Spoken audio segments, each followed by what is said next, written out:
唉，在古董店当学徒，还以为能够学到鉴宝，见识到大人物呢。结果呀，天天让我在这儿擦东西，那给的工钱还不如人工地给的高呢。唉，我什么时候才能够赚到大钱啊？这龙雕的还挺精致的哈，只可惜这玉身被污渍所盖，质地都瞧不真切了。唉，可惜了。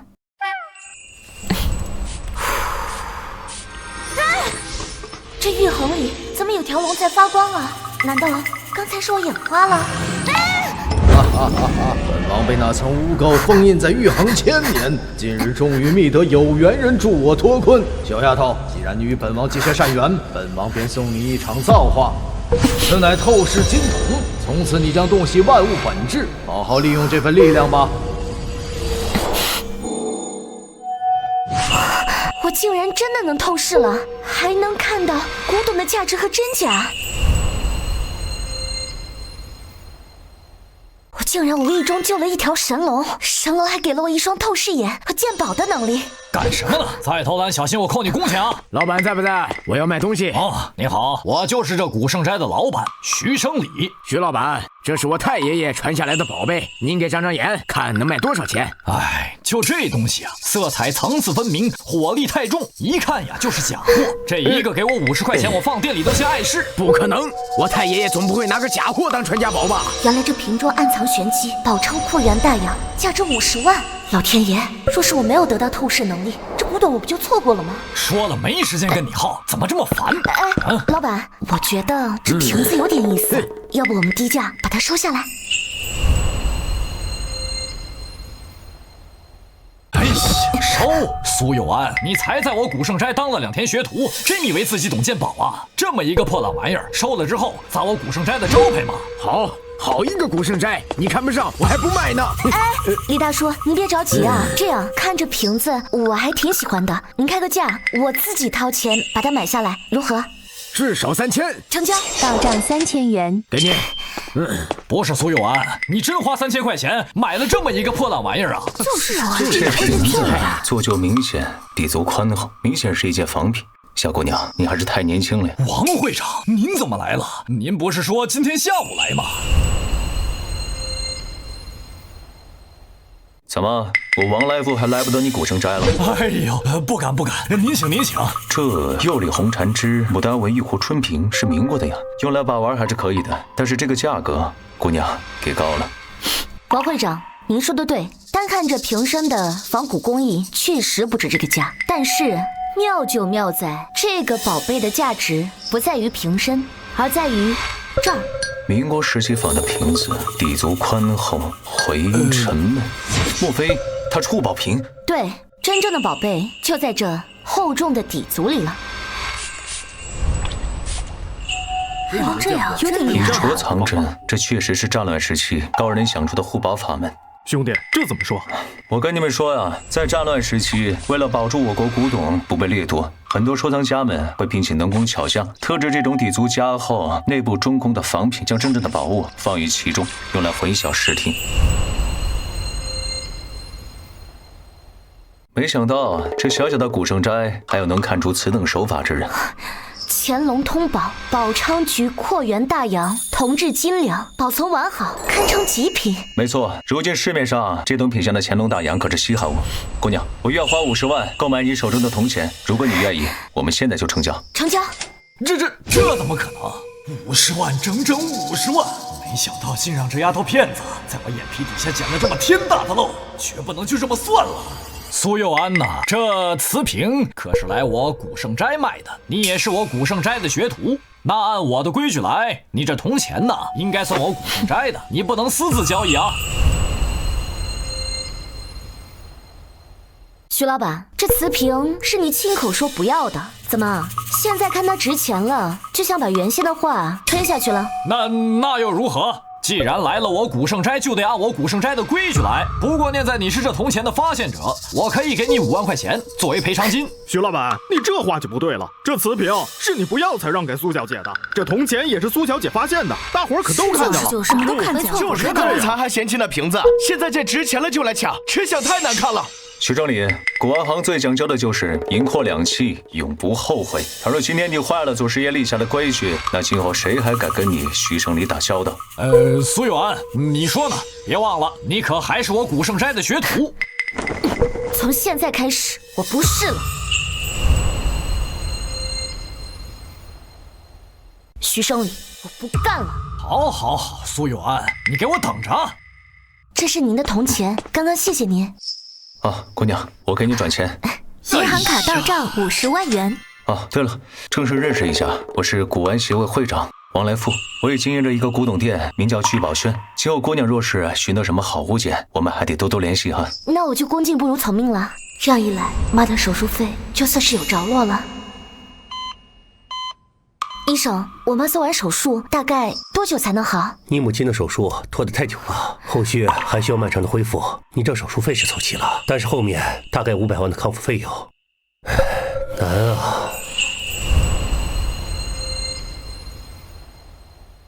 医生，钱不是问题，给我妈用最好的治疗方案进行治疗就行了。放心，我会的。那我先去准备手术了。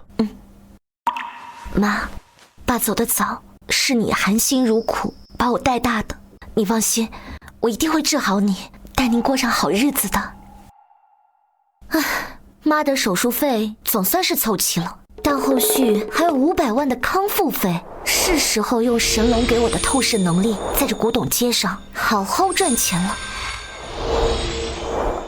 好家伙，怪不得都说这地摊上的水深，那么多摊位，那么多古董，竟然没有一个是真的。200万，居然用200万来压摊位，真是暴殄天物啊！不过我要是直接问这个方丈，未免太明显了。老板，您这瓷瓶怎么卖啊？这东西明代的，一口价3500。300，卖不卖？不成，你再加点。老板，就这一破瓶子也值不了那么多钱，500块，行的话我就买，不行的话我就走了。古董懂不懂？一口价800块钱，你要是不愿意啊，那你就还我。行，800就800，不过你得给我加点甜头。娘们就是默契，你想要啥？我觉得你这个压摊石还挺不错的，我要这个。一块小破石头，行，送你了。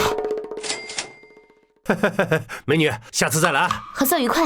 这傻子，一个进价80的瓶子卖了800，真是人傻钱多啊！这摊主价值200万的方丈居然白送给我，果然是无知啊！你好，我找你们老板，有什么事和我说就行了，我们这里不讲究。我刚收了个宝贝，想让他长长眼，看看他收不收。几十块钱地摊上淘的吧？我们这儿不收。不是，是这方。你有完没完啊？先是拿一个破瓶子，又是拿一个破石头，你以为我们聚宝轩是收废品的吗？吵什么呢？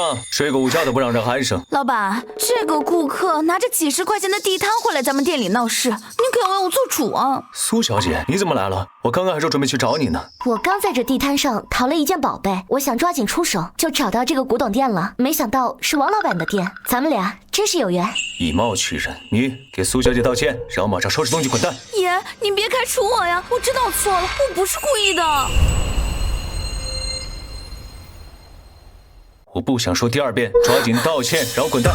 对不起啊，苏小姐。哼。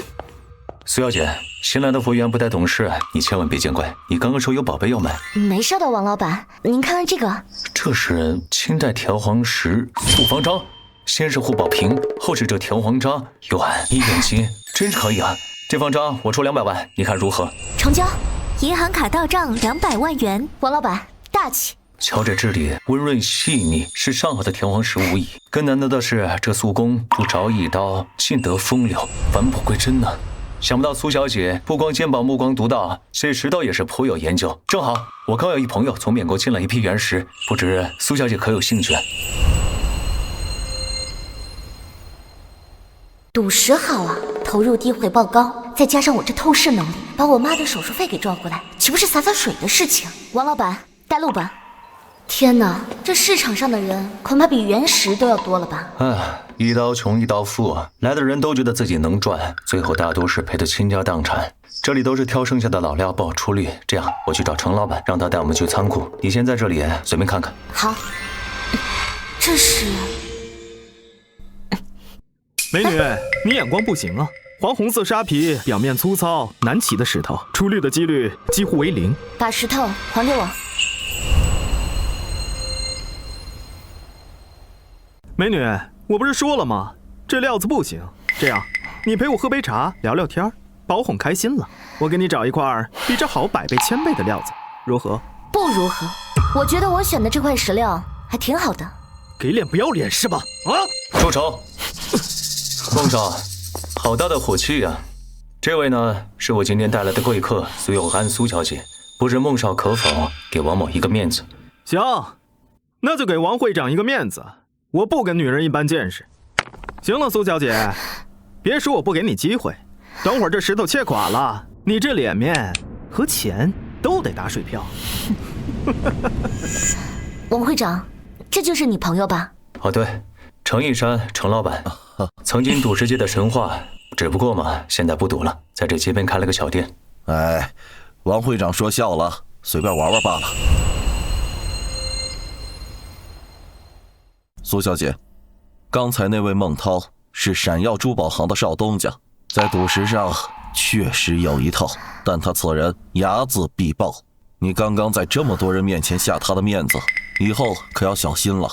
闪耀珠宝行的少东家，那一定很有钱了，得想办法在这嚣张的人身上把我妈的康复费用捞回来。谢谢常老板提醒，我知道了。这块石头多少钱？嗨，既然是王会长的朋友，这石头你就拿着，切账切垮都图个乐。那怎么能行呢？朋友归朋友，钱还是要给的。有爱，既然程老板都这么说了，你就收下吧，就当是程老板给你的见面礼了。哦，对，见面礼。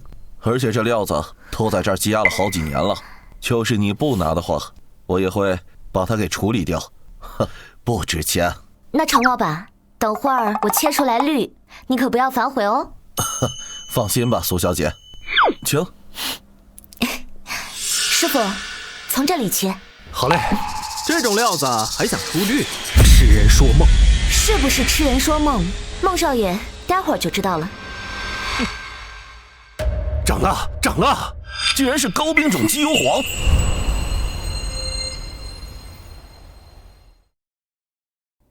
佑安，运气不错呀，上来就来了一个开门红。你看，温润醇厚，虽然说嘛个头小了一点，但是拿去打2枚戒指，或者1枚龙凤牌，还是绰绰有余的。这样，我出60万。当然可以。到账60万元。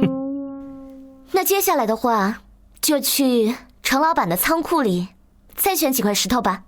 苏小姐，你还要赌？当然，我今天运气好，一上来就得了60万，干嘛不赌啊？苏小姐，这赌石可不比鉴宝啊，这行家走眼也是常有的事儿。你今天已经得到了一个高冰种鸡油黄翡翠，你确定要继续吗？陈老板，苏小姐想赌，那就让她赌。开门做生意，哪有上门的买卖不做的道理？你说是不是？小妞，你不是运气很好吗？敢不敢与本少赌一场？如何？上钩了。行，你想怎么赌？简单，就从陈老板的仓库里一人选一块原石，当场解开，价高者赢。如果你输了，未来5年做我身边的私人秘书，随叫随到，听我差遣，如何？那若是我赢了呢？哼，你赢了，你若赢了，我保证以后不再纠缠你，以后离你远远的。孟少，这赌注我没兴趣，你的承诺对我来说一文不值。那你说，如果要是我赢了，你要支付我500万，当做我的精神损失费。另外，以后你见到我就得躬身行礼，恭恭敬敬喊我一声姑奶奶。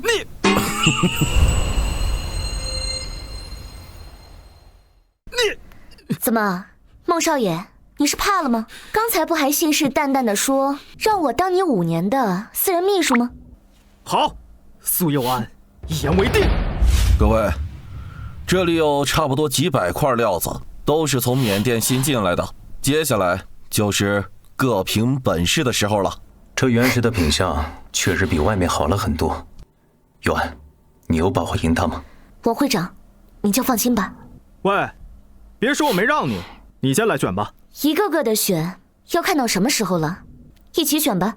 哼，这是你说的。行。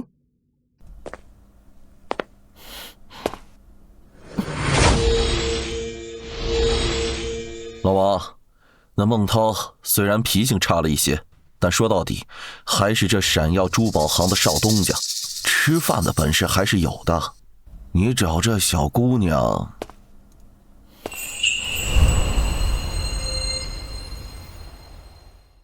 你瞅这小姑娘就这么走着，连手都不上，到底行不行啊？老程，别看佑安年纪小，他眼里可是这个。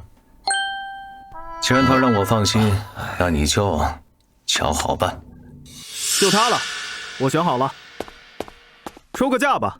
孟少好眼光啊，这是墨湾机场口的料子，上面还有一条突出蟒带，这可是我们现场所有料子当中的极品货呀。直接说价格吧。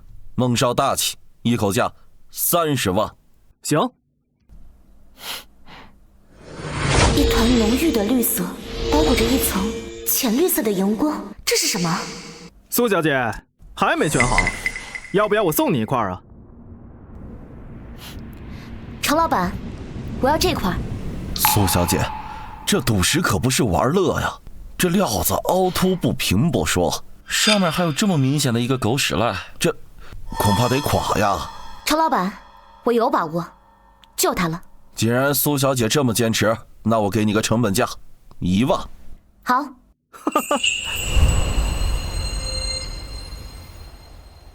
苏小姐，你是穷的连块像样的料子都买不起了吗？要不你求我，这种东西你想要多少就有多少。孟少爷，话别说太满。刚刚的高冰种机油黄翡，你不是也看走眼了吗？伶牙俐齿。师傅，把它切掌了，我给你包1万块钱红包。孟少爷，以我多年的经验，你这块石头一定大涨。哼，这话我爱听，快切吧。苏小姐，你现在后悔还来得及。那就不劳烦孟少爷费心了。哼，怒冰种，孟少爷，涨了，大涨了！这绿这么辣，还这么大块，这下孟少爷可要赚翻了呀！佑安，这么大一块的糯冰种阳绿翡翠，价格可不菲啊。我看未必。什么意思？色是阳绿，种是糯冰没错，可惜啊，太浮了。你说这色扎的不深，取不了手镯，取几个满色挂件还是绰绰有余的。这样的话，价格也不菲啊。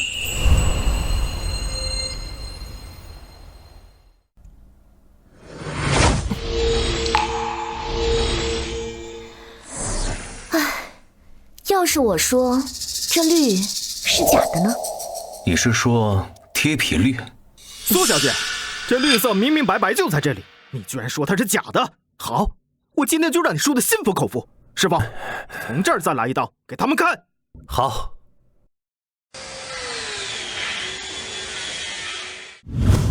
这还真是贴皮绿。佑安，你这眼力，绝了！这怎么可能？孟少爷，这料虽垮，但是个儿还是挺大，这少说也能取3、4颗戒指蛋面，大概有个3、5万。孟少爷，结果已经出来了，还有必要赌吗？赌，贴皮绿又如何？这料子起码也有3、5万了，赢你那1万块钱的破烂绰绰有余。那你可要瞧好了，师傅，从这条线切下去。放心好了，保准给你切的分毫不差。苏小姐，这料子垮了。苏小姐，你让我瞧的就是一块切垮的砖头料，你还是乖乖做我的私人秘书吧。老王，看来苏小姐这次确实是打眼了，这种表现也没有必要再切下去了。别急，再等等。师傅，接着从中间的那条线切下去。切血线？苏小姐，你这……苏有安，都到这个时候了，你还觉得有机会能赢我吗？孟少，还没完呢。师傅，开始吧。苏小姐，你是老板，你说了算。但是苏小姐，我丑话先说在前，这块石头绝对不可能出绿了。这涨了，真涨了，大涨啊！这不用打灯就能看见翡翠里面的情况，这是典型的玻璃种啊，纯净无比，完美无瑕，好一个高阳绿的玻璃种。佑安，你这块料子价值1000万都不止啊！这怎么可能？这不可能！住手！孟少爷，输不起就开始动手抢了吗？你这原石根本就不可能出绿，肯定有问题。孟少爷，这原石从取出到解石，可都是在大家的眼皮子底下进行。你什么意思？是在质疑我程某人吗？孟少爷，输了钱是小事，但是如果你耍无赖，输了你们闪耀珠宝行的面子，这可不是一点小钱就能解决的。算你们狠，我记住你们了。孟少爷，我们这赌约还没履行完吧？苏佑安，500万已经给你了，你别得寸进尺。你说闪耀珠宝行的少东家豪掷千金购得贴皮绿，输给无名小辈后反赖账威胁，常老板，这个消息够不够行里的朋友们笑话一整年呢？程一山，这件事要敢说出去，我保证你这个赌石店在这个市场里开不下去。我程一山在这一行站住脚的时候，你还不知道在哪儿玩泥巴的，我倒是想看看你怎么让我的店开不下去。哼，苏小姐，我想我的那些朋友肯定很想知道你这个消息。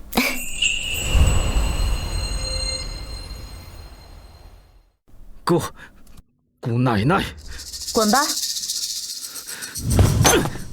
没想到苏小姐年纪轻轻就有这等好的眼力，程某佩服。刚刚那块高阳绿玻璃种石料我都打了眼，您是怎么看出来的？7分运气，3分赌，我相信我的运气，自然我就赌对了。哦，程老板，您是行内的前辈，不知我这料子能否入您法眼？哎呀，不瞒您说，这料子露面那一刻我就相中了，只是最近花销太大，我是心有余力不足啊，吃不下这好东西。那是真可惜了。哎，佑安呢？程老板这边有困难，但是如果你真想出手，我知道这个绝佳的机会。王会长，请讲。3日后，沈城将举办珍宝拍卖会，行里有头有脸的都会过去。以你这块料子的品相，完全有资格作为重点拍品。若是遇到合适的人，你这价格还能在晚上翻一翻。哦，对对对。哎呀，你看我这脑子没想起来这事儿。我认识这个拍卖会的主办方，到时候你要是想去，我给你争取一个压轴的席位。那就多谢程老板、王会长了。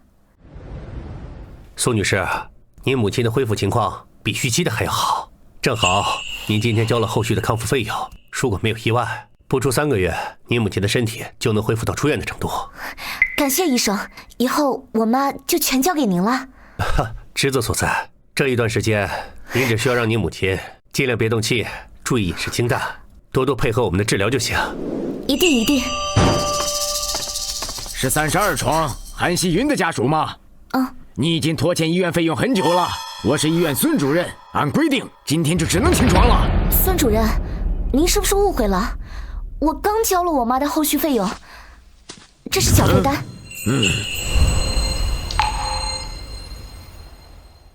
前一段时间还交不上钱，现在突然就缴齐了，这个情况目前我们院方这边需要核实清楚，再进行后续治疗。孙主任，病人正处于关键的恢复期，若是贸然出院，恐怕会有风险呀。陈医生，院方流程上的事我自有安排，你们是配合办理手续，还是需要工作人员协助处理？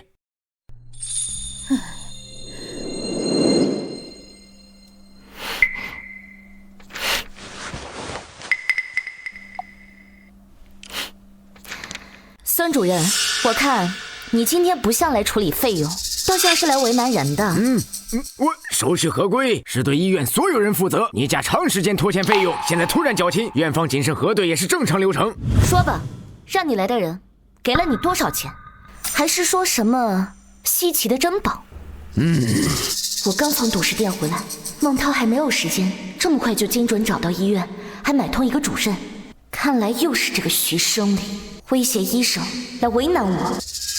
好，苏有安，你给我等着。徐生理，是徐生理让你来的吧？你是怎么知道的？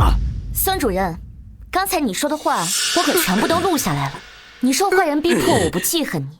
不过如果这份录音传出去的话，你的名声还能保得住吗？苏女士，这都是误会。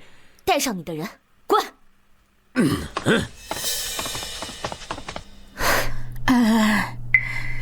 那徐生理不是你原来上班地方的老板吗？他为什么针对我们？妈，我早就不在古圣斋干了，具体的情况我以后再给你说。妈，您放心，我绝对不会让你受到伤害的。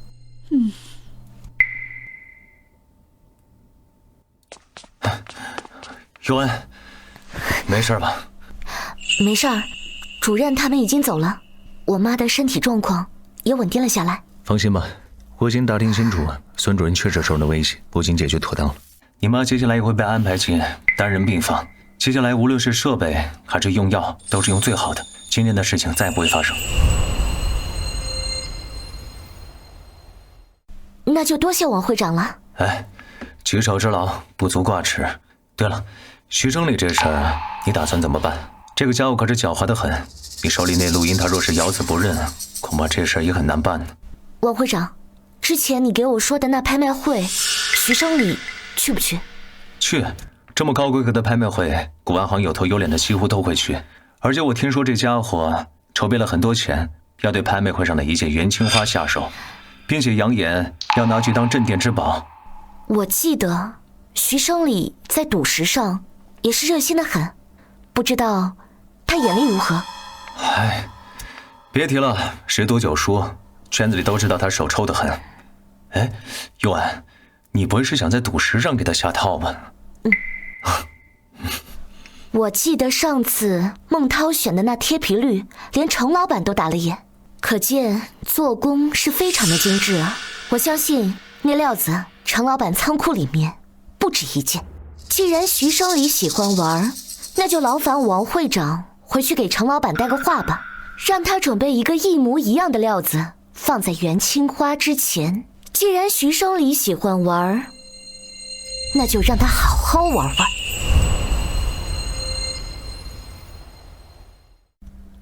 哟，现在这珍宝拍卖会，什么阿猫阿狗都能来了吗？我说哪来的狗叫呢？原来是徐老板。徐生理，咱们俩的事儿还没完呢。苏佑安，上次你偷了我古圣斋的铜钱，让我成了古玩行的笑柄，这事儿还没完呢。这拍卖会还没开始呢，什么事儿？这么大火气？祥老，你怎么来了？我听说这拍卖会今年压轴的是一样元青花缠枝牡丹纹眉瓶，特意来开开眼。小王，这位姑娘是？这位是苏佑安苏小姐。这姑娘的眼力也不是一般的好，可谓是青出于蓝。杨老，这位就是我与你提起的杨成竹杨老先生。此人可是古玩行泰斗，他看上的东西绝对不会有错。没有，都是道上的朋友瞎说。杨老请。感谢各位百忙之中抽出时间参加我们第5届珍宝拍卖会，请诸位安静。按照惯例，我们将为大家奉上一道开胃小菜，给大家热热场子。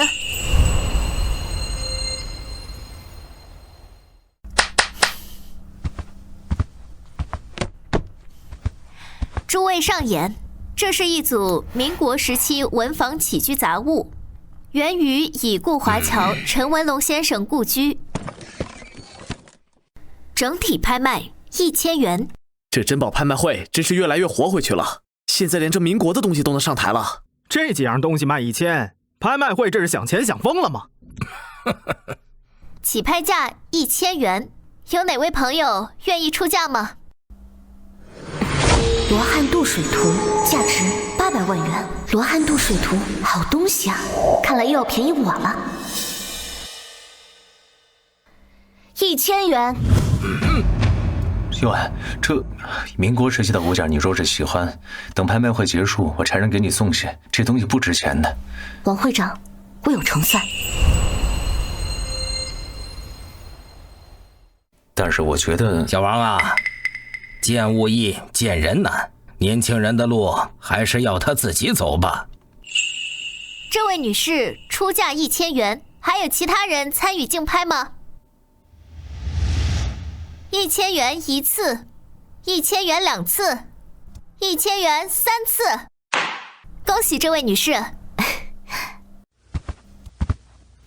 苏小姐真是好眼光，一上来就用1000元买一个破盒子，真是让我们大开眼界呀！这盒子本就不值钱，但这里面的东西……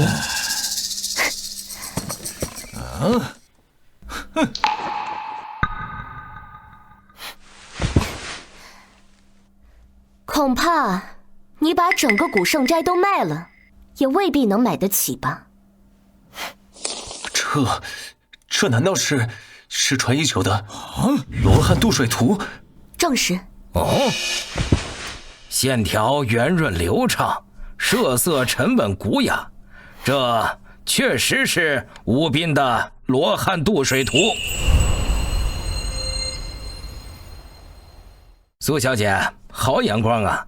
此画保存完好，神韵天成，保守估计也要800万以上。你这是捡了大漏了呀！什么？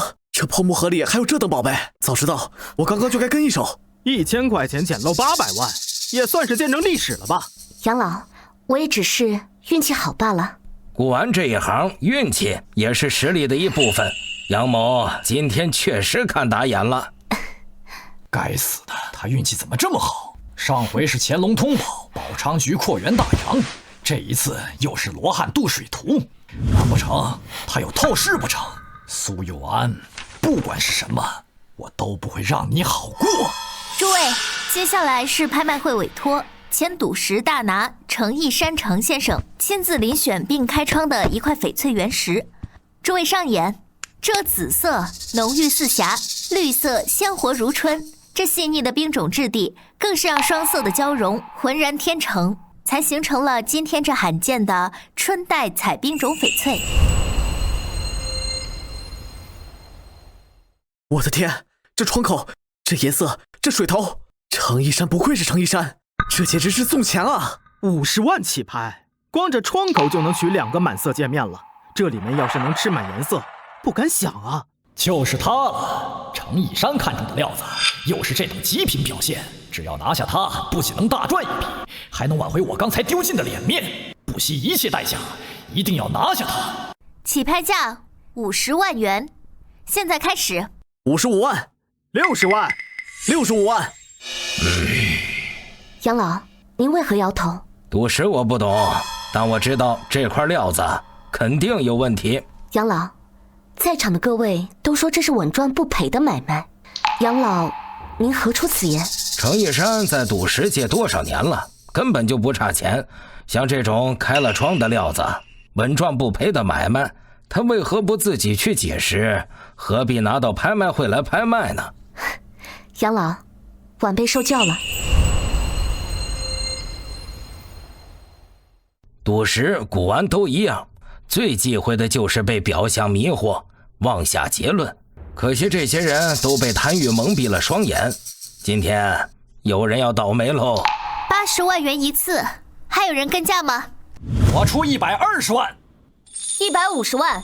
小姑娘，你这是……杨老，我看着这料子不错，也想竞拍下来看看。就算打眼了，不还有我那800万的罗汉渡水图打底吗？但是这已经超过了这块料子的最高价值了。我出180万。200万。哼，250万。250万，徐老板真是疯了吗？先不说这还是块还没解开的料子，光这个价开出高翠也赚不了几个钱了。苏小姐，怎么不继续跟了呀？徐老板，你赢了。看到了吗，苏有安？古玩拼的不仅是眼力，还有财力和底蕴。你一个靠捡漏来的暴发户，拿什么和我比呀？徐老板，你财大气粗，我自愧不如。不过您花250万买下一块石头，难道就不怕里面是空的吗？不如现场切开，让大家一起开开眼呢。你这就是吃不到葡萄说葡萄酸呢。好啊，我就现场给你切开，让你看看什么叫高货，让你呀输得心服口服。麻烦现场解释。先生，请稍等。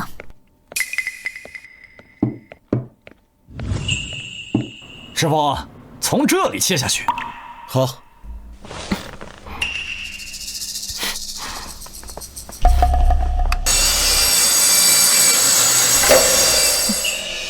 这是你们给徐生礼做的局。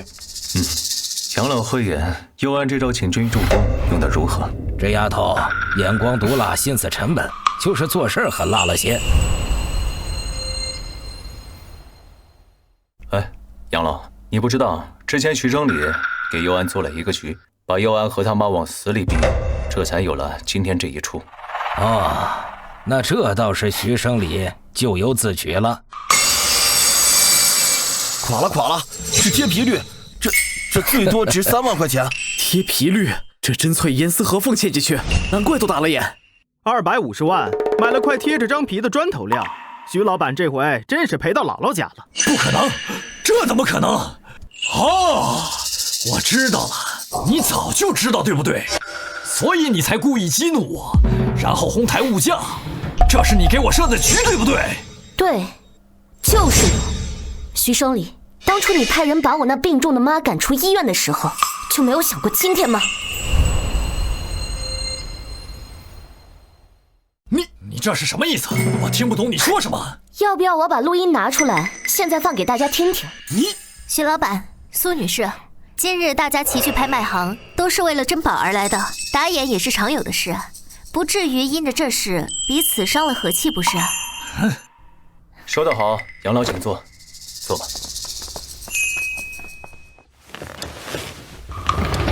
刚才的事情实属遗憾，实在没想到程一山老先生也有看打眼的时候。不过正好，接下来还有一块高阳绿玻璃种翡翠明料等着诸位。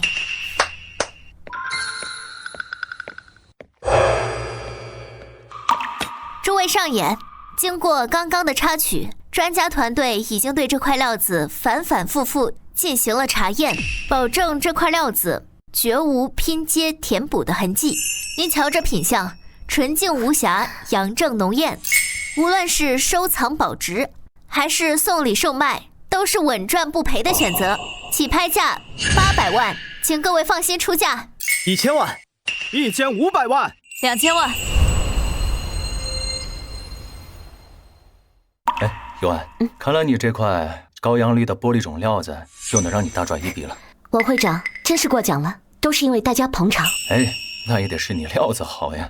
哎，乔建美，那边坐着的是闪耀珠宝行的东家孟德礼。那老狐狸一开始就盯着你这块料子，到现在他还稳坐钓鱼台，他一看就在那儿背一锤定音的大价呢。那我就借王会长吉言了。他俩，又是他们两个，这块料子肯定又是苏有安那贱人布的局。苏有安，你就等着吧，我一定会揭穿你们俩的真面目。3200万，3200万一次，不愧是孟老板，一出手就展示了珠宝行大拿的实力和眼光。3200万2次，机会就在眼前。这块传世料子究竟是被孟老板收入囊中，还是另落他手？3200万3次，成。哎，等等，这料子有问题啊！这料子有问题啊！徐老板，你这话什么意思？是说我孟某人眼力不行，还是觉得我们珠宝行不配买好东西？孟老板，您别误会啊，我绝不是质疑您的眼力，要怪就怪某些人太无耻，让我怀疑这块料子它也是铁皮绿，是苏佑安联合拍卖行来坑诸位的。徐生礼，我看你是输疯了吧？你看什么都像是我做的局。徐先生，我们拍卖行开门做买卖，绝不偏私任何一方。但若您再诋毁我们拍卖行的声誉，那我们拍卖行也绝不欢迎您这种无理取闹的人。无理取闹？如果我没猜错，这料子的货主应该是苏佑安那个贱人吧？是不是？敢不敢大声说出来啊？对，这块高阳绿玻璃种料子确实是我的，但是我可以向诸位保证，我的这块料子绝对不是贴皮绿。哈哈哈！大家听到了吧？上一块他卖给我的玉石就是贴皮绿，现在这一块又是他的货，怎么有这么巧的事啊？简单，既然徐老板一口咬定这块料子是假，切开验明正身就是了。好，苏佑安，我看你这回怎么辩解。那孟老板的意思呢？我还以为两位在拍卖行上如此胡闹，是打定心思要将我们闪耀珠宝行和拍卖行的脸面踩在脚下了呢。孟老板，我不是这个意思，只是我被疯狗咬伤，非要让我自证清白，我这才……行了，我可以同意当场鉴定，但我也有一个要求。孟老板，您说。你们的恩怨我不管，翡翠切开，倘若真有问题，我自然不会放过苏小姐和拍卖行。但如果翡翠没问题，徐生礼，你要为你今天的言行支付我这颗翡翠原石全部的拍卖价格，并且赔偿我们珠宝行和拍卖行5000万的赔偿金，你敢不敢应？应？怎么不敢应？等结果出来，你们一个也跑不了。师傅，对半钱。好。苏佑安，孟老板可不是好惹的，这次你就等着倾家荡产、身败名裂吧。徐生礼，我劝你还是关心关心你自己吧。呀，孟老板，诸位错了，我们都错了。这外面一层是高阳绿不假，但是它的核心可是整整一块龙石原种翡翠，保守估计6000万以上。天哪！龙石种，孟老板这一手真是点石成金，赚翻了！唉，可怜的徐生礼，可谓是赔了夫人又折兵。这一下，他在古玩行的名声算是彻底臭漏。居然是龙石种，怪不得当时看见一团浓郁的绿色中包裹浅绿的荧光，原来是子母胎呀！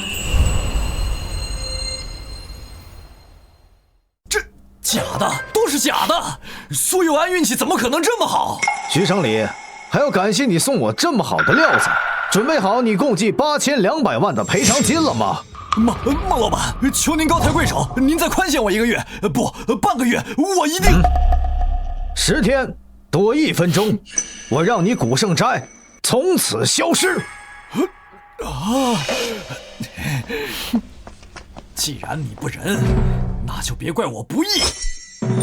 320万一次，320万2次，320万3次，成交！恭喜苏女士拍到此件清乾隆御制永宣花狮白玉插屏。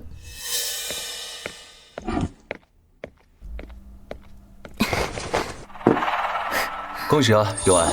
这白玉插屏玉质上乘，工艺精湛，市价虽只在200-300万之间，但是它好歹承载了是一个帝王的孝心。倘若有一天遇到了如此重情重义并且有孝心的知音，恐怕卖上个700-800万也不是问题。王会长，您说的是，千金难买心头好，这白玉插屏也算是便宜我了。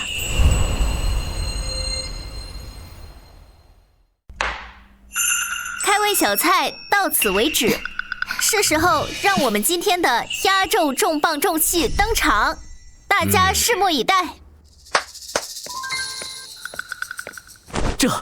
这真是元青花！看那牡丹花瓣绘制手法，还有这青花的晕散程度，绝对是至正年的精品呐！别急，你忘了刚刚的贴皮绿了。早都听说杨老就是为这元青花来的。先看杨老怎么说。原青花缠枝牡丹纹眉瓶，纹饰分为5层，青花浓郁，布局工整，经碳14检测，确系元代至正年间烧制，起拍价2000万元。我去，佑安，今天我可算是开了眼了，居然看到了元青花眉瓶，国宝级文物。在2005年，元青花鬼谷子下山大观以2.3亿元成交，这件珍宝少则1000万，多则过亿呀！看来拍卖行真是下了血本呐。元青花缠枝牡丹纹眉瓶，真品与高仿拼接，价值5000元。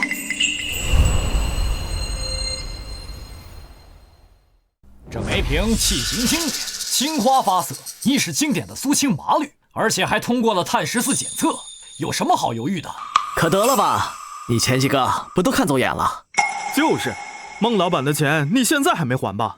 我出3000万。杨老，别拍，这元青花是赝品。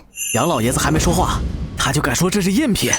我承认他赌石很厉害，但这鉴宝隔行如隔山，我看他就是在信口胡言，想露个脸吧。苏有安，又是你！是赝品，相信我。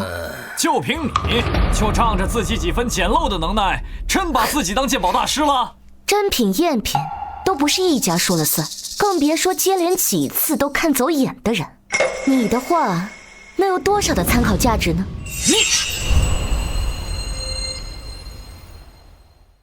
杨老，您说呢？江山代有人才出，有时候也该听听年轻人的发言嘛。您管这种满嘴胡诌、哗众取宠之徒叫人才？苏有安，我在古玩界摸爬滚打几10年了，我的时间很宝贵，没时间听你这种满嘴胡言的人在这狂吠。既然徐老板这么有信心，那不如我们再打个赌吧。我们就以各自的前途为赌注，赢家得所有，输者从此就退出古玩界，以后不得再参加任何的鉴宝和赌石活动。你敢吗？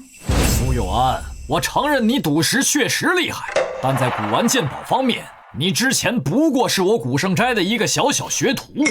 苏有安，你别后悔。愿赌服输，徐老板，我是不可能后悔的。正相反，徐生理，我要让你一辈子的后悔得罪我。年轻人不识天高地厚，徐老板虽然赌石手气臭，但鉴宝少说也有几10年了。我看这小姑娘输定了。那可不一定，记得她刚开场捡到的罗汉渡水图了吗？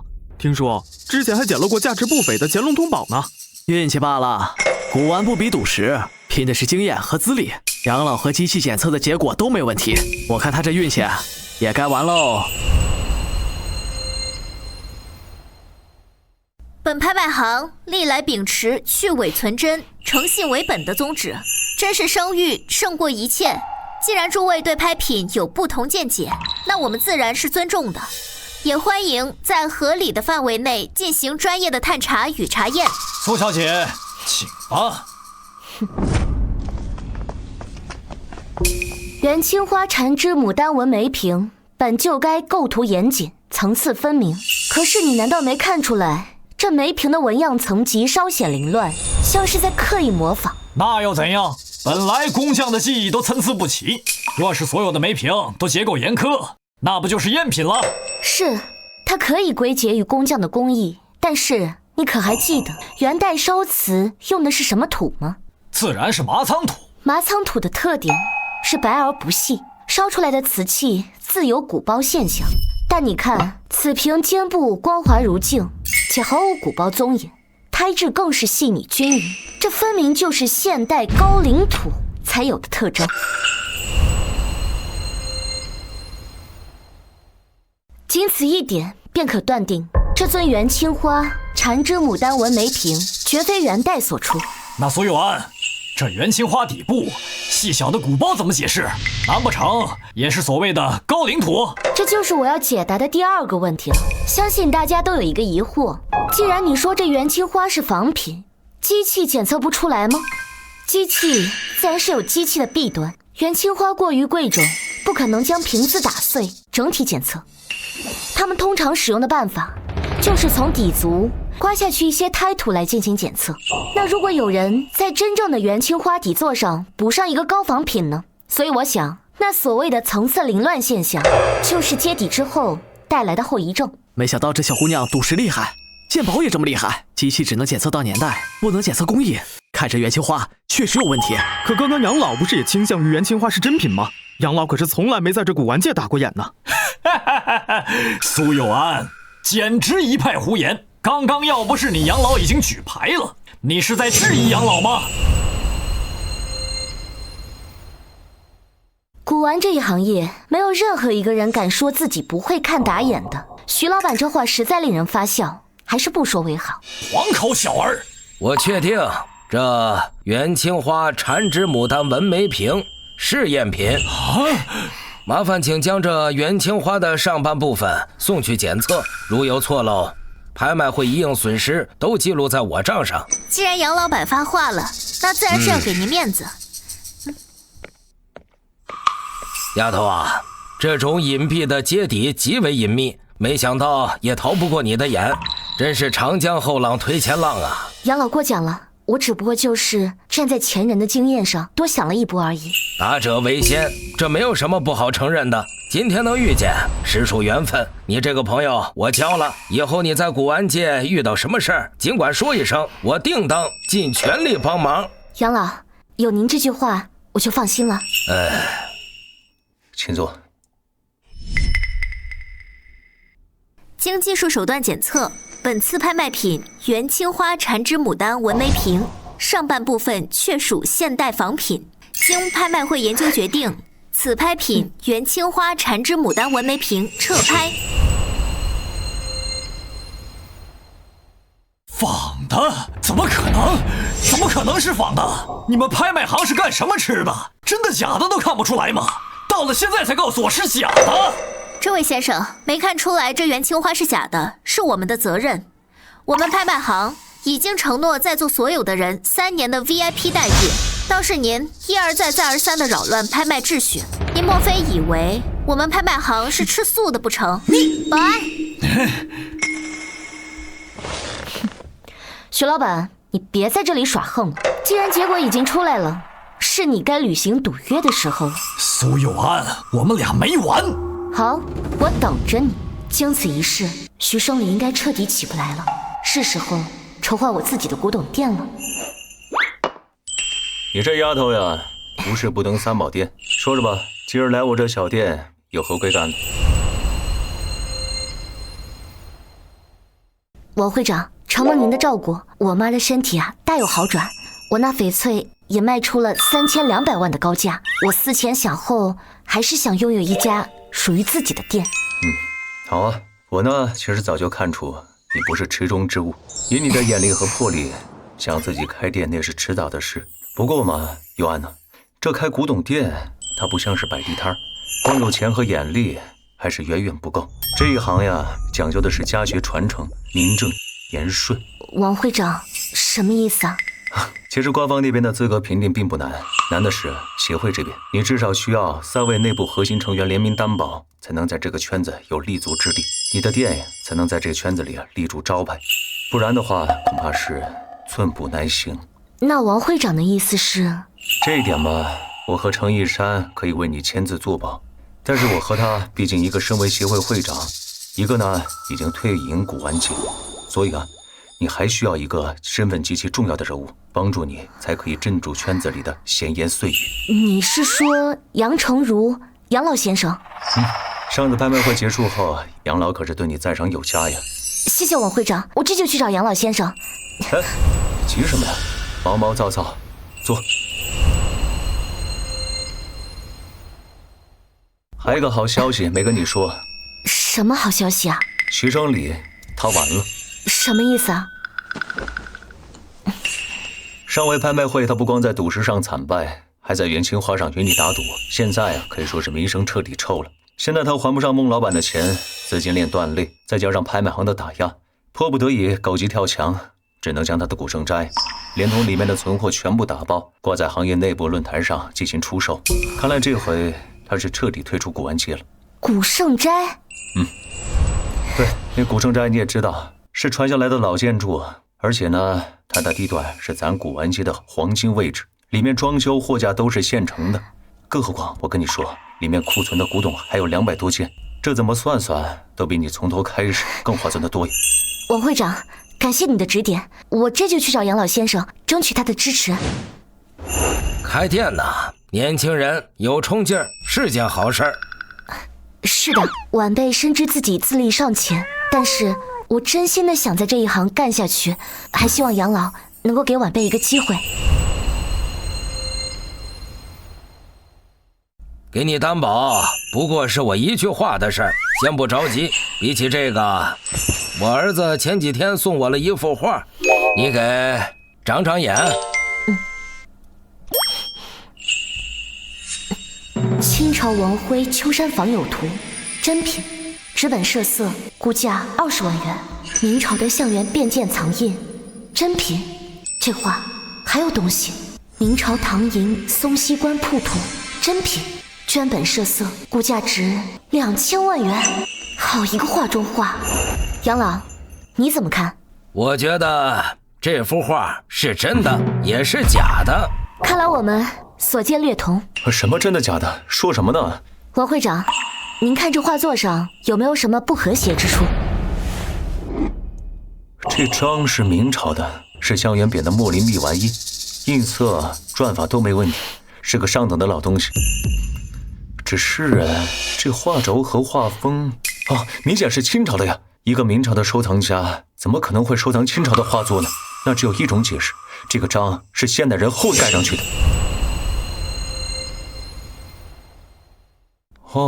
作伪的人是想用象园匾的名头去给这幅王徽的画抬轿子。正是如此，因为这个，所以这印章在这画上的位置会如此突兀。象园卞作为嘉靖年间的顶级收藏家，他是断然不会出现这样的错误的。苏小姐的眼光果然毒辣，看来我们这些老东西真的老了。按照市价，清朝王徽的早期画作顶天30万，我儿子花80万买下这画，按苏小姐的观点，我儿子打眼了。不，恰恰相反，您儿子捡着大漏了。哦，展开说说。杨老，可否借您案上的清水与细棉纱一用？这画和护宝瓶一样，战乱年间，收藏家为保全珍品，通常将真迹夹藏在普通古画之中，行里人称为套画或画中画。您看，匠人会寻一幅同尺寸的普通古画，以绝技精心裱糊在真迹之上。可惜啊，后世的收藏家往往看不穿这层玄机，致使很多的古画从此没落，真是可悲可叹。说得好啊！好了，这幅唐寅的真迹松溪关铺图价值2000万，若是遇到真心喜欢的人，可谓是无价之宝。苏小姐的眼光果然毒辣。我本想着你只要能断代识人便是最好，没想到一眼看出了这画中画的真谛。此等眼力也绝非天赋2字可以形容，简直就是神乎其技呀！杨老，你谬赞了，我只是碰巧瞧见了您案头上的清水棉纱，否则我也看不透这画中的乾坤呢。实力就是实力，你这小丫头就是太谦虚了。你看这小王早就混成古玩协会会长了，这眼力也没半点长进。杨老，原来你早就知道这是画中画，你还故意拿出来诓我，你这不故意让我在这年轻人面前出洋相吗？诓你？我这是在鞭策你，让你知道人外有人，别整天顶着个会长的名头就固步自封。你看看人家佑安，年纪轻轻，这心性这眼力，哪一样不比你强上100倍？仔细学着点儿。是，杨老，今后我一定会多学多看。佑安啊，实不相瞒，这幅画我已经考过许多人，连一些老行尊都打了眼。今天只有你看出来了，但是还有一样你没看出来，那就是这画下还藏着一张担保书。以后啊，你苏佑安，我杨成儒保了。哎，六安，这担保人的事情算是办妥了，只需要等待鉴宝考核。鉴宝考核？对啊，也得让圈内的人看看你的真本事，不是吗？这样啊。你也不必担心，这很简单，只需要从几件物品当中挑出来3样让你判断真伪即可。我相信以你的本事，还有我们3个人的担保，完全不是问题。王会长，有您这句话，我心里就踏实多了。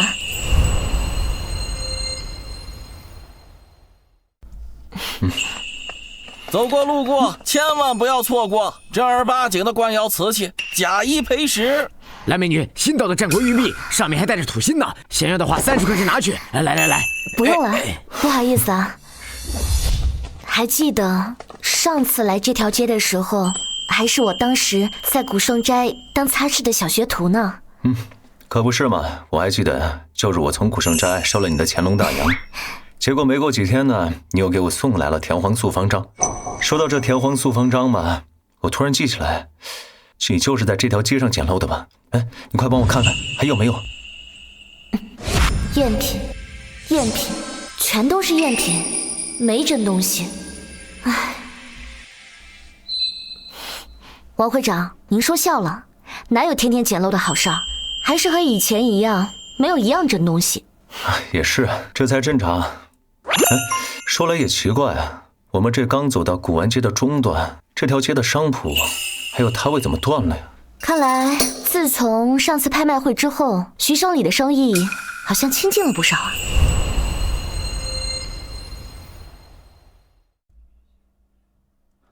这再怎么说嘛，也是以前的东家。既然到了，进去看看。我也正有此意。正好，我也该看看我未来的铺面。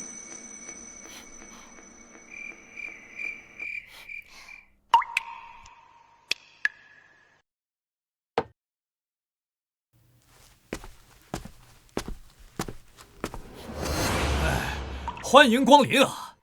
几位是来看店铺的吗？我们的东西齐全，而且物件苏有安，你还有脸来我古圣斋？我打算开家古玩店玩玩，顺便来看看我未来的铺面。你做梦！我这古圣斋就算送人，也不会卖给你。那还真是可惜了，徐生礼，被人追着要债的滋味不好受吧？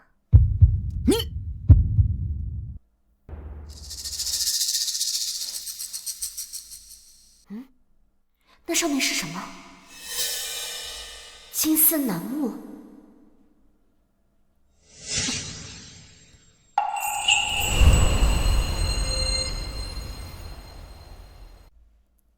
金丝楠木九龙壁，竟然还是和房子一体的。徐生你这个蠢材，真是守着金山哭穷。刚缺个镇店之宝，老天爷居然就这么给我送过来了。徐老板，开个价吧。有俩臭钱了不起啊！我告诉你，就算我古圣斋积灰烂透，也轮不到你一个撬走我生意的小丫头骗子接手。徐老板，除了我，没有人现在能拿得出来那么多现金来买你这个破店。就算你不在意自己的名声和处境，那也得为你屁股后面的那5000万的债款考虑考虑吧。你，徐老板，识时务者为俊杰，这个店让我经营，总比烂在你手里强，不是吗？就算你能买得起，又怎样？你能经营得了吗？苏有安，你连鉴宝的考核都没过，现在还在到处找担保人吧？你在古玩行业连门都没有摸到，还敢上门跟我谈生意？赶快滚出我的店铺！徐经理，你听好了，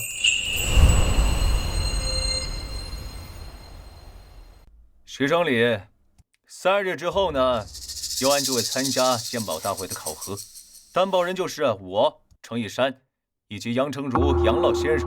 你呀，好好的把你这个破古城斋收拾一下，准备易主吧。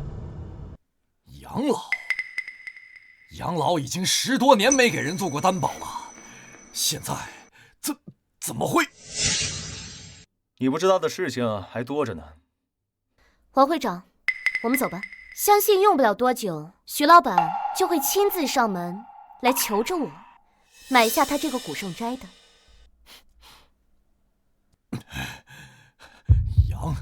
杨老，这怎么可能？孟少哟，徐老板，你这是在店里找钱呢？孟少，这什么风把您吹来了？我欠你爹孟德礼的钱。行了行了，钱的事儿一会儿再说。我刚刚看见苏佑安那个贱人从你店里走出来了，怎么回事？孟少，您可得给我做主啊！苏佑安那个贱人，他把我搞成了现在这个样子，还不知道用了什么手段，居然让杨长儒给他做担保了。他马上就要参加鉴宝考核了，这真要让他通过了，行业这古玩行业哪儿还有您的容身之处嘛？苏佑安，又是你！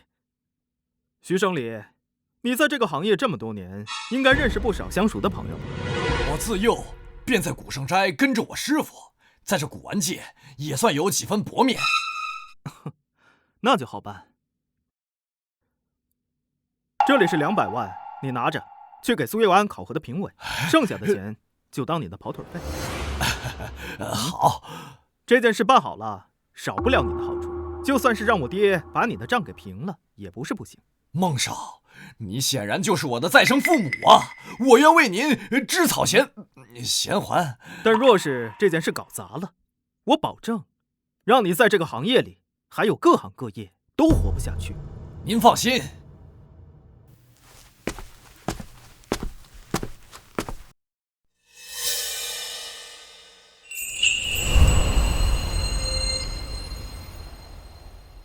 苏佑安得罪了闪耀珠宝行的少东家，我看你这回还怎么嚣张？小陆，苏小姐，王会长，久等了。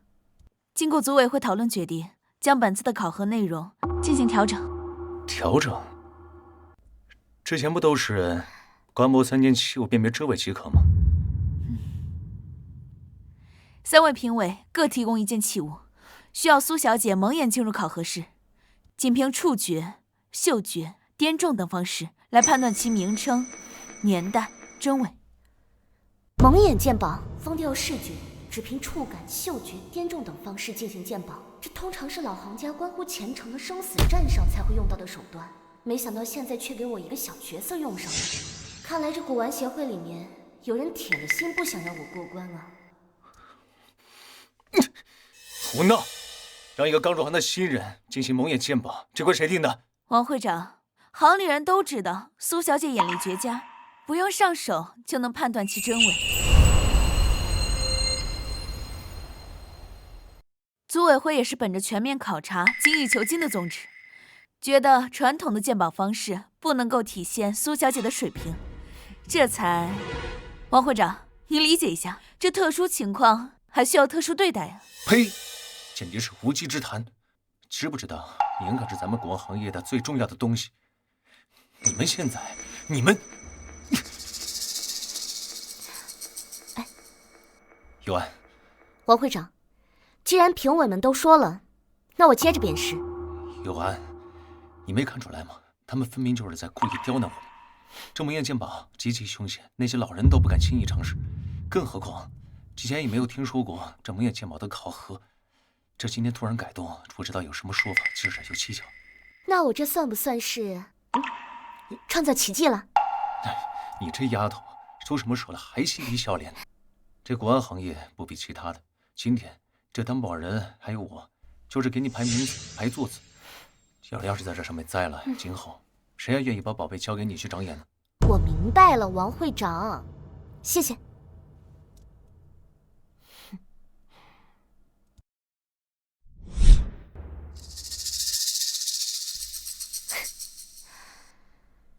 王会长，我定不会看走眼的。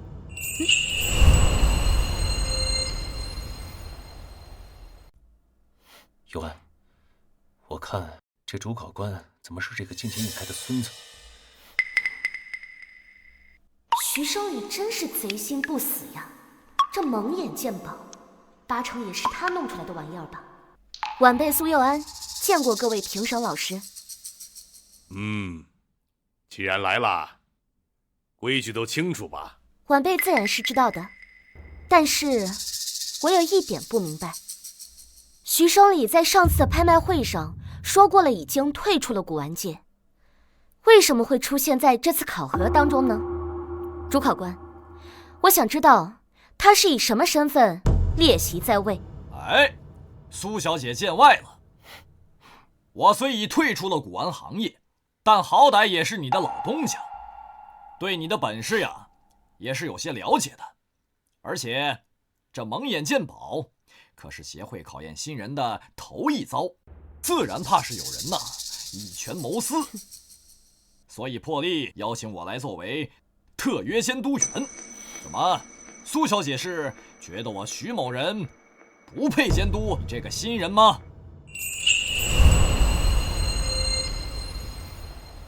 怎么，苏小姐是觉得我徐某人不配监督你这个新人吗？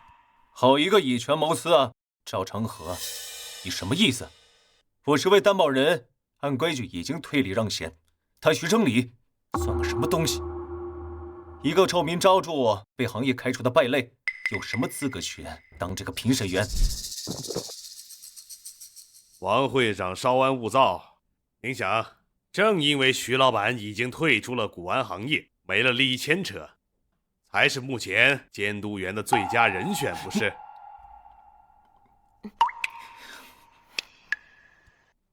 既然是协会规定，那晚辈自然是不敢违逆的。徐老板，既然有这位老熟人在场，那这次的考核一定是非常的公平。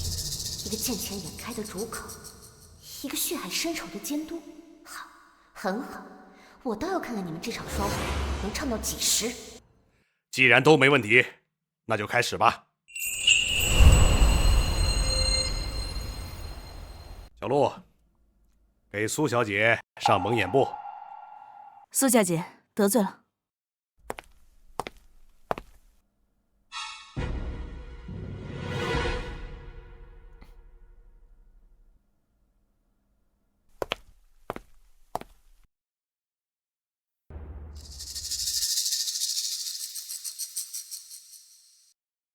苏小姐，请吧。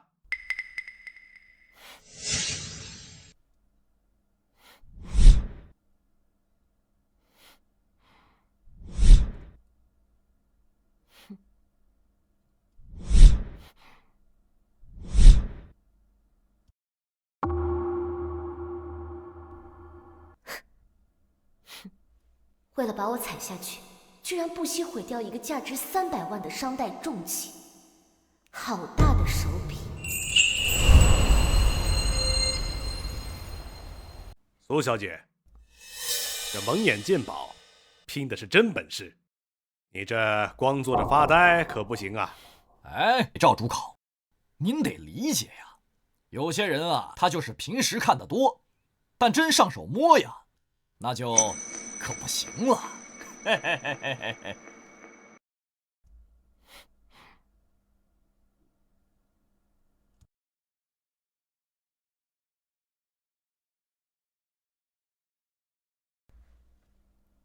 入手温润，应是青玉，形制为带板，上面镂雕云龙纹，龙首轩昂，应是明代官制。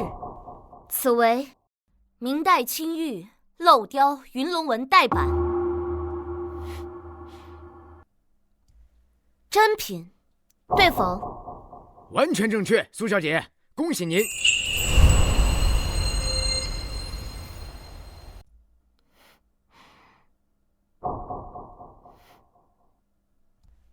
此碗釉质肥厚莹润，触手并无彩绘痕迹，釉下气泡密集，大小错落，此为仿宋代官窑之特征。器身饰有弦纹，简洁雅致，但底足强窄而深，打磨极其圆润，呈典型的泥鳅背状，清雍正民谣坊官制贤文碗，此为真品无疑，对否？分毫不差，尤其是这泥鳅背的判断，蒙眼之下能有如此处砍，堪称一绝。苏小姐，之前杨老还说你是天生吃这样饭的，我还不信。现在看来，青出于蓝而胜于蓝啊！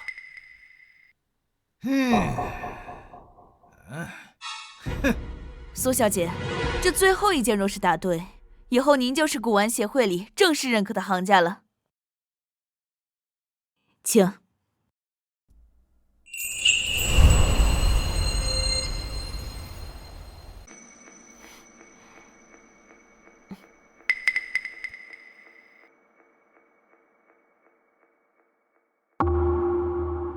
一上来就将贾秀送到我掌心，想用这粗劣的触感干扰我第一判断，好算计。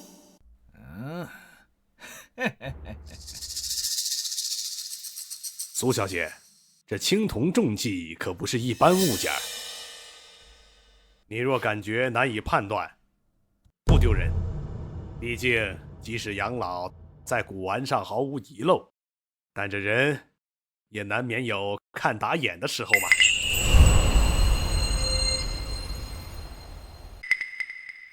赵主考，您得理解呀，这苏小姐在我古圣斋的时候接触的都是些废旧玉器，现在这贵重的青铜器和之前那些物件一比，这一时怯了场也不一定啊！主考官徐生礼，苏小姐正在凝神感知，你二人一唱一和，干扰考生判断是什么道理？如此聒噪，叫他如何静心？没错，蒙眼鉴宝考的是心静手稳，你们这般干扰，难道是真的怕他摸出点什么东西？王评委、李评委，今日我既然为考核主官，督促进度，何错之有？你们这样为他发言，莫非私底下和他有什么牵扯不成？周成河，你不要在这儿得了点权力，就在这里血口喷人。我血口喷人？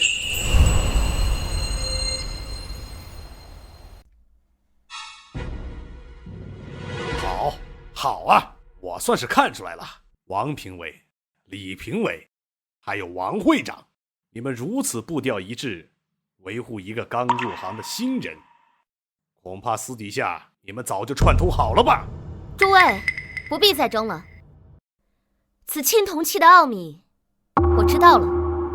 此绝器形古拙，三足稳健，判手下的铸痕也符合商周泛玉之韵的特征，确是商代九礼之器。下面，但是我手里这尊青铜爵较同等器型商爵微沉一线，更为关键的是，爵腹这几处锈体，触之浮滑松散，颗粒粗劣，与器身古朴结实的包浆底锈格格不入。所以这个东西啊，它是假的，绝非千年自古生成的气息，而是后世高手仿战国水秀之法，强行赋于商器之上，欲乱其时代。此物是一件伤身战绣的嫁接之物。主考官，不知晚辈的判断对与不对？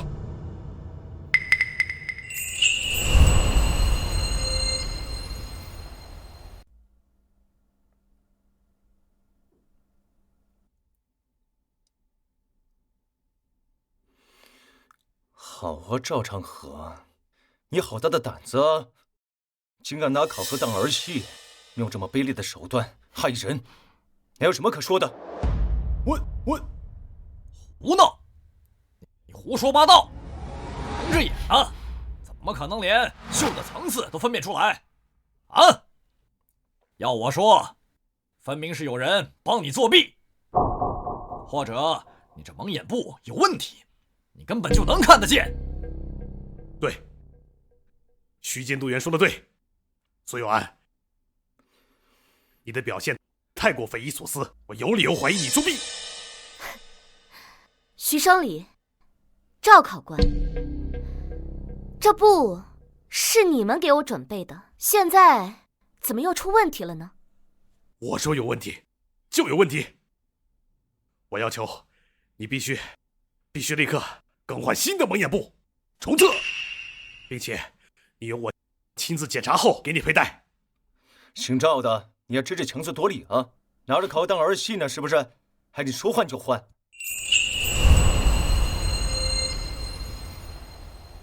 赵主考，苏小姐已经向大家证明了自己，你还几次三番刁难，又是何居心？诸位，不如听我一言。多谢二位评审和王会长的仗义直言，幽安铭记在心。不过，赵主考和徐生礼，你们要执意在验。正好，我也想看看赵主考你准备的新的蒙眼布到底有何不同。徐生礼，我倒要看看你今天这出戏怎么演完。幸好，我早就觉得有人会公然作弊，所以啊，我特意准备好这块蒙眼布。大家且看，这块蒙眼布柔度适中，非常舒适，而且它绝对不会透光。哎，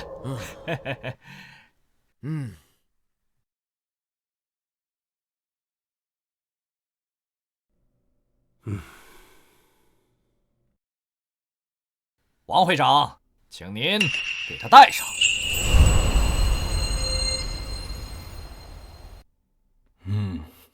王会长，这是何意呀？哎呀，我这不是怕你说我滥用职权吗？只要你敢保证你手中的这条布啊，不像现在这条布一样有问题，那便可以。这次绝对没问题。既然大家都觉得没问题，那我就把这条布交给赵主考。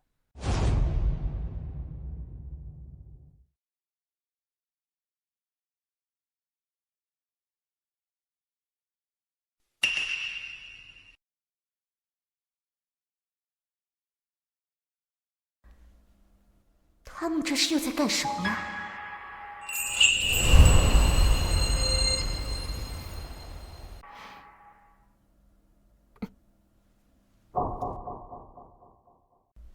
假借系蒙眼布之机，将这耳机藏在我身上，事后便可污蔑我作弊、人赃并获。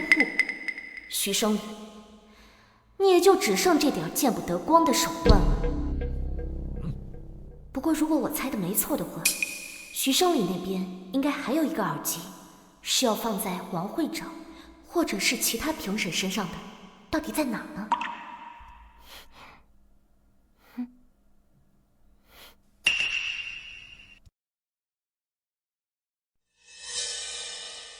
耳机，还有支票，真是得来全不费工夫。请赵主考啊，务必要亲自仔细的交给苏小姐，保证咱们考试的公平公正。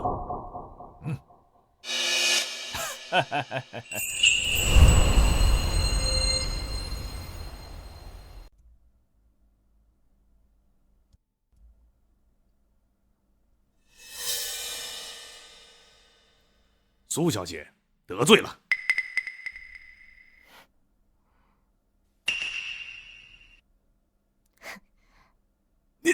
苏有安，你在干什么？赵主考，你手里的这个小东西，也是考核道具中的一环吗？哦，赵昌河，你将这耳机放在了幽安的身上，破坏考核资格，现在人赃并获，你有什么可说的？王会长，我，你什么你啊？你身为协会的考核评委，竟然在考核中使用这么肮脏的手段！我告诉你，你这是对古玩行业、对祖师爷最大的亵渎！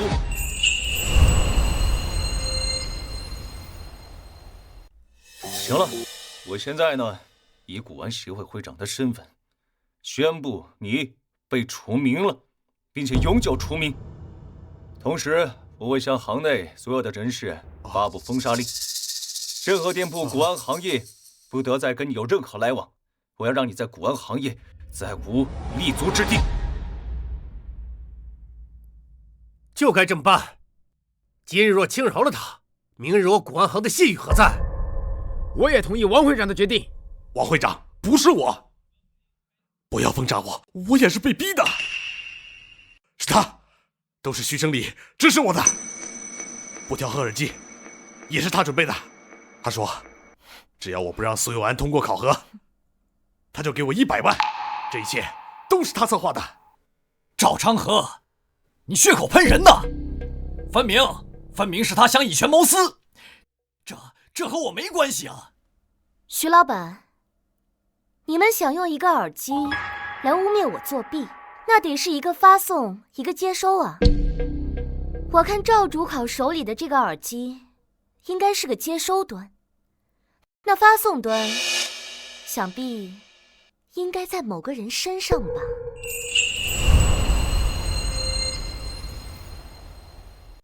佑安说的对，只要找到那枚耳机，一切都将真相大白。我提议，今天在场的所有人进行搜身。不许来！你要干嘛？我要告你侵犯个人隐私啊！徐老板这么大反应，莫非是心中有鬼？王来福，给我站那儿！你要是敢搜我，我就向行业举报你，告你滥用职权，侵犯个人隐私。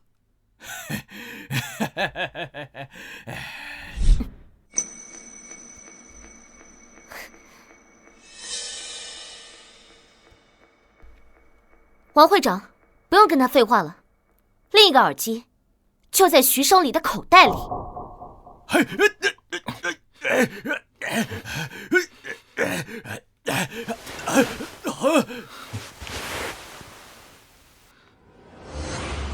佑安，耳机找到了，跟赵昌河陷害你的那枚一模一样。这是什么？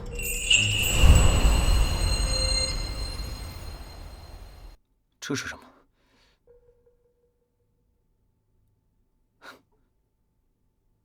沈耀珠宝行开具的200万支票。苏佑安，王来富，行啊，你们敢得罪孟家，孟家少爷是不会放过你们的。等着，等着。佑安，这支支票怎么办？王会长，兵来将挡，水来土掩，你按规矩来办就行。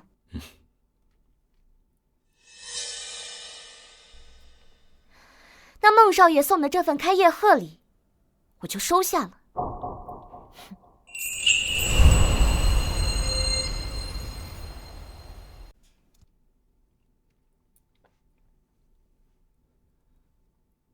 恭喜你通过考核，这是协会内部的检点申聘书。啊，还有这个，你的木牌身份收好了。瓶子木牌，今后行业各大店铺、拍卖行都将给你几分薄面。多谢王会长，没有你的多次提携，我走不到今天。哎，这说的哪里的话？如果你自己没有点真本事，我也无法帮助你，不是？不过嘛，这树大招风，这个徐生礼跟赵昌河倒是不足为惧，但是你拿了闪耀珠宝行的支票，就是打了孟家的脸面。这个你有没有想过今后该怎么办？孟涛一个纨绔子弟，不足为患。那他爹孟德礼呢？孟德礼这家伙虽然不懂鉴宝，但是他是古玩行业最大的客户。这个嘛，交代一声财神爷也不为过。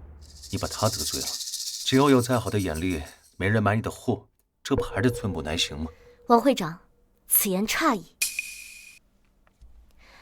孟德礼是生意人，生意人最看重的，永远都是利益。王会长，你也都知道，古玩行业的消息传得最快，那孟涛赌石打眼输给我这无名小辈的消息，怎么还没有传到诸位的耳朵当中呢？哦，你是说孟德里他早就知道了孟涛在赌石店栽跟头的事儿吗？对，我猜应该是孟德里为了闪耀珠宝行的名声，故意压下这个消息。哦，等等，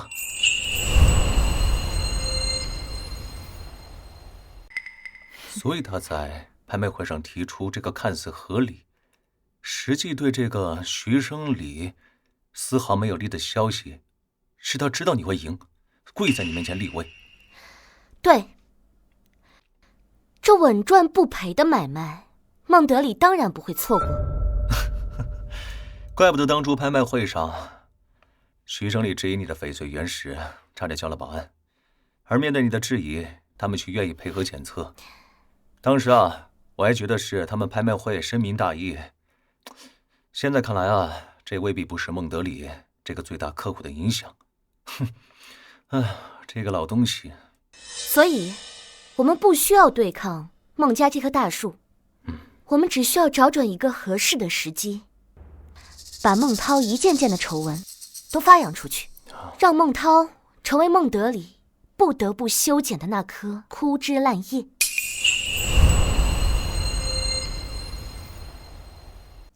哦，到那时候不用我们出手，孟德里自然会出手收拾他。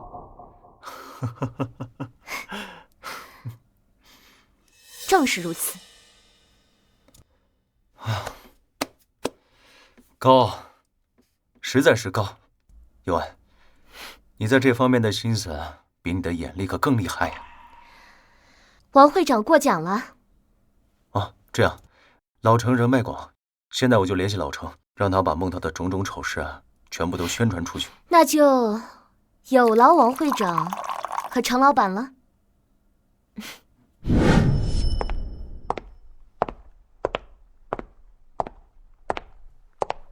苏佑安，原来是你，带着靠山来要战利品来了。徐生礼，既然你心里清楚，那就开个价吧。你把我已经逼到这个地步了，你凭什么还觉得我会跟你做生意啊？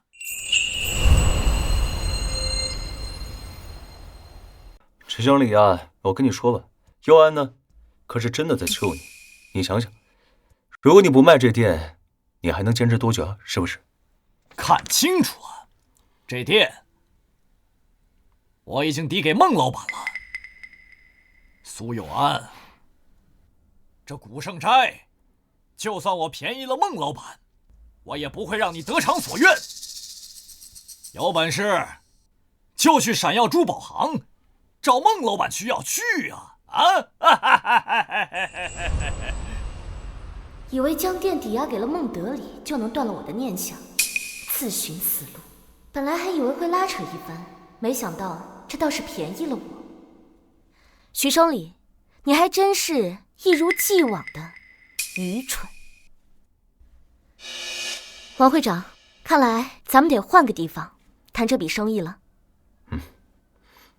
你啊，自作孽不可活。哼，滚！都给我滚！这店是我的，谁也夺不走。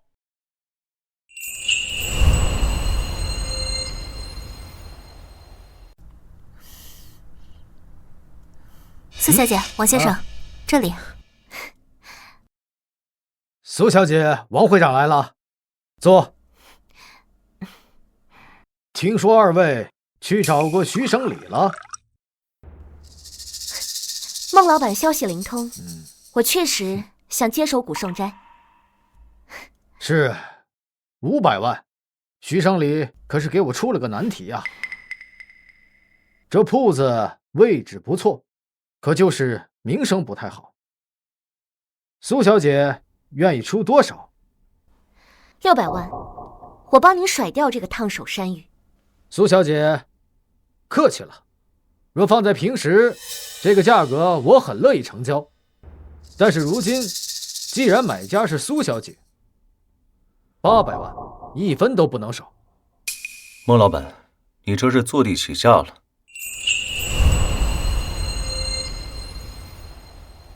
王会长言重了，这铺子在我手里是个累赘，但在苏小姐手里，可就是个能点石成金的风水宝地。它的价值取决于在谁的手中。好一个取决于在谁的手中。孟老板，既然这样的话，那我们二位就不叨扰孟老板品茶了。当然，随时欢迎苏小姐再来喝茶。尤安，尤安，这古圣斋就这么放弃了吗？放弃？王会长，这古圣斋我势在必得。你说你又不是没钱，怎么就……我是有钱，但我的钱不能这么花。尤安，我跟你说，西蒙的那只老狐狸精于算计，今天给你800万，明天见我们回头就敢开到1000万，这样的话我们很被动。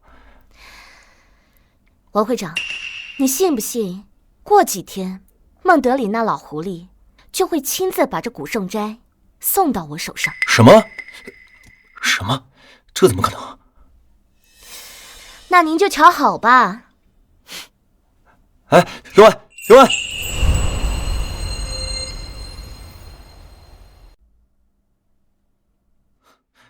尤安，我跟你说，果然如你所料，孟涛的那个事情已经彻底传开了。现在大家都在看孟家的笑话，孟家的股票现在也是大幅度的下跌。跟你说，孟涛那家伙呀，现在已被他爹禁足在家。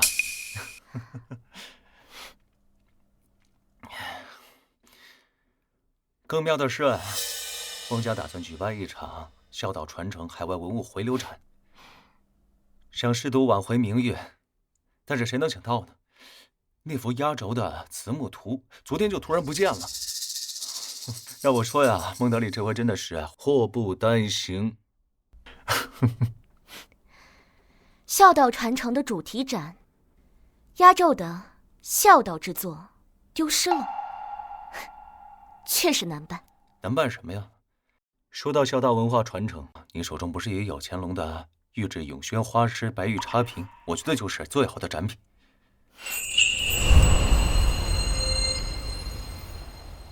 尤安，跟我说，你是不是早就想到这么一天了？王会长，您说笑了。我呀，只不过就是运气好罢了，这碰巧了收到一些合眼缘的东西。至于今天之事，这谁能料到？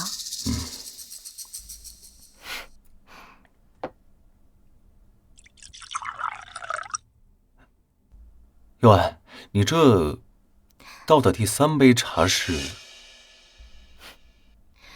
王会长，您瞧，喝着第3杯茶的人不就来了？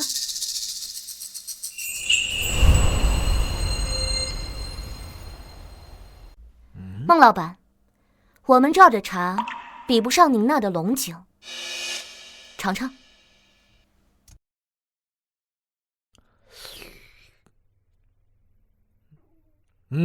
好茶。实不相瞒，我今日前来是想请苏小姐把上回拍卖会拍到的那件白玉插瓶匀给我。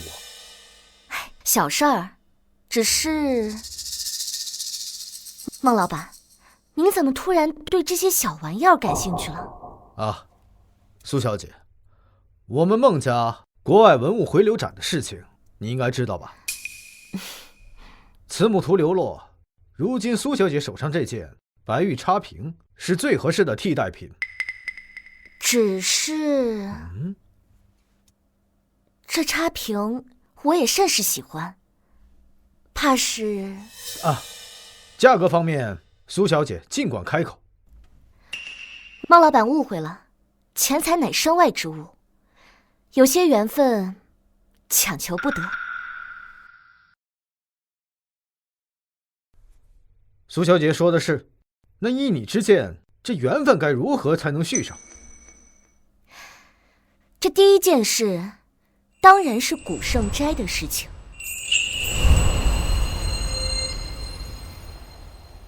既然苏小姐开口，那孟某做主，将这铺子送你了，全都是孟某对于这次合作的诚意。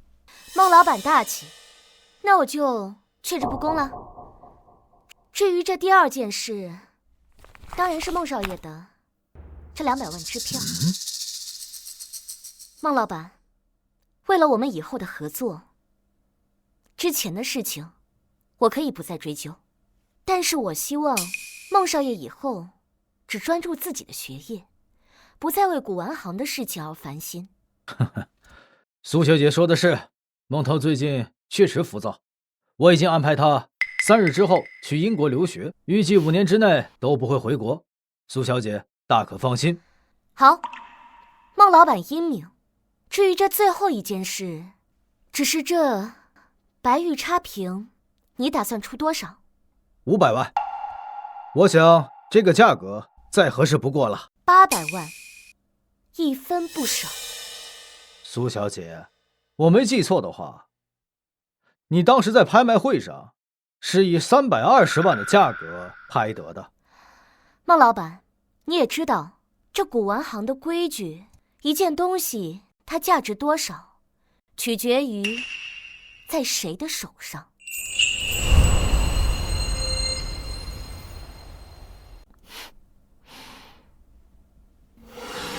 孟老板，这还是您教我的。好，800万就800万。后生可畏，苏小姐，预祝我们合作愉快。孟老板，合作愉快。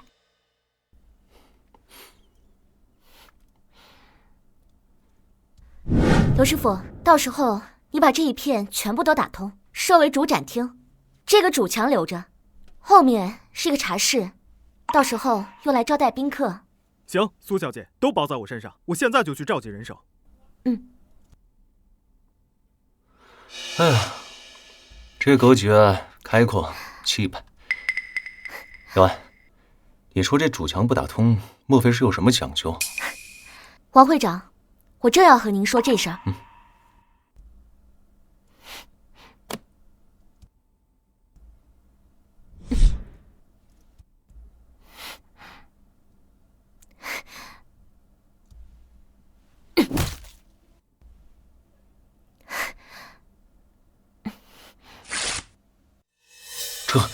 这是金丝楠木九龙壁，不然你说我为什么非要盘下这破店？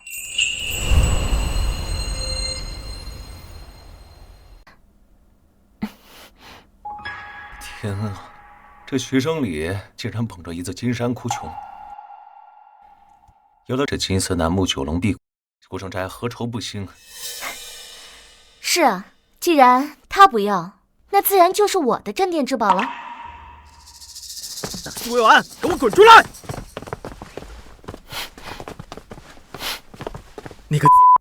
你敢让我爹把我赶出国，我今天就让你这破店开不下去！给我上！住手！有安，怎么办？他们是要把店砸了。王会长，麻烦您给孟老板打个电话，就说白玉插瓶现在就在店里，现在就可以交易，麻烦他务必亲自过来一趟。我现在打电话。砸吧！你不是说想要我这个店开不下去吗？苏有安，你又在打什么主意啊？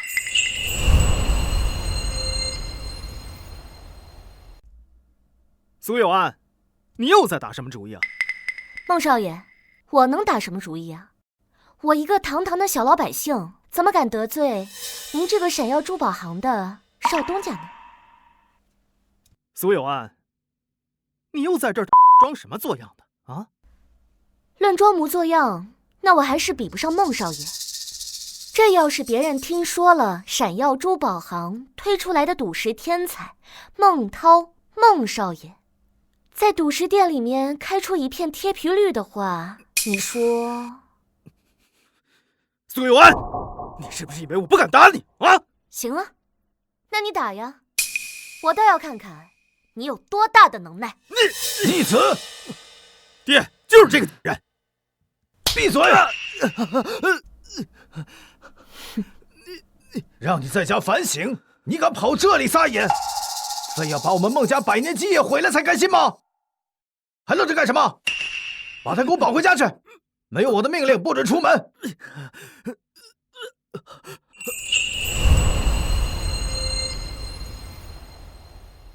苏小姐，是我教子无方，让您看笑话了，实在对不住。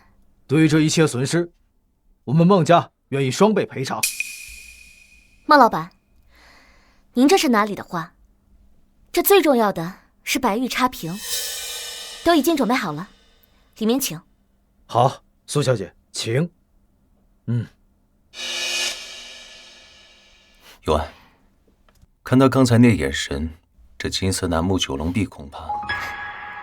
他想看就让他看吧，正好让他也知道我苏佑安可不是好惹的。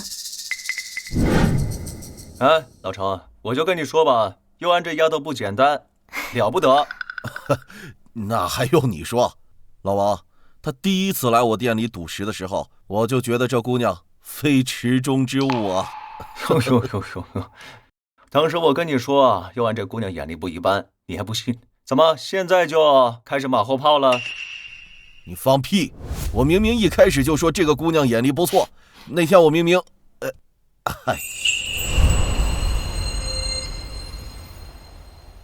哎，佑安，别看这老东西平时对你绷着个脸，私下的时候一点都不少夸你。哎，我说王来福，你少胡说八道，我没有。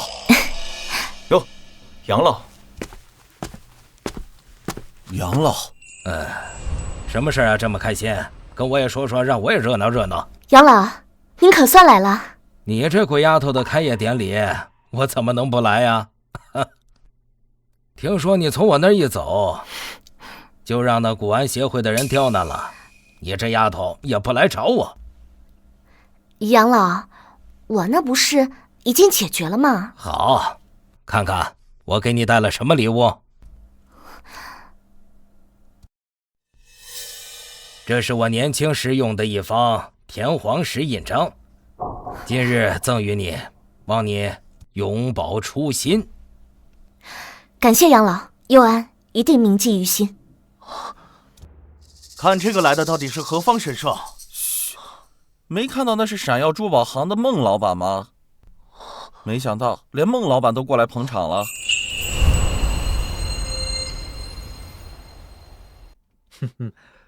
苏小姐，开业大吉啊！明代陆子刚的白玉雕龙纹印盒，愿百宝堂如龙入海，大展宏图。那佑安就感谢孟老板了。听说前几日您的海外回流展办得很成功，还要多谢苏小姐割爱。那件白玉插瓶在展会上引起轰动，确实为我们孟家挽回不少声誉啊。这老狐狸眼神倒挺好。废话，这眼神要是不好，能在这珠宝行业混这么多年吗？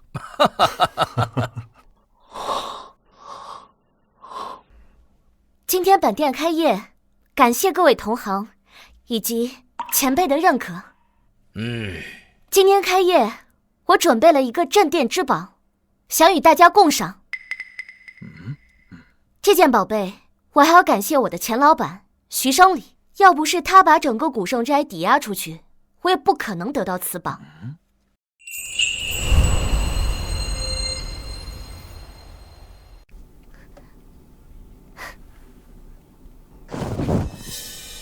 哇，这金丝楠木，完整的金丝楠木九龙壁。哇，好啊！九龙环绕，明珠在握，这是大吉之兆啊！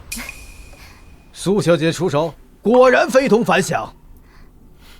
我孟德礼代表闪耀珠宝行，愿与百宝堂达成战略合作，共同推广传统珠宝文化。感谢孟老板厚爱，百宝堂愿与同行携手，为传承中华文化出一份力。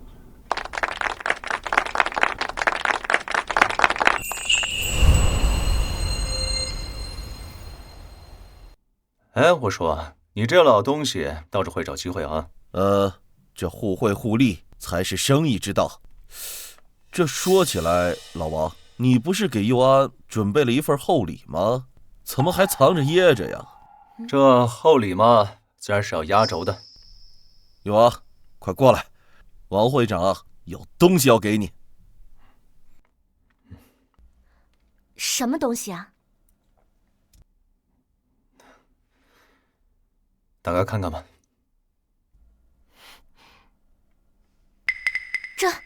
这是国际鉴宝大会的邀请函。对，这可是全球顶级的鉴宝会啊！佑安，你以后可是要走向世界呀！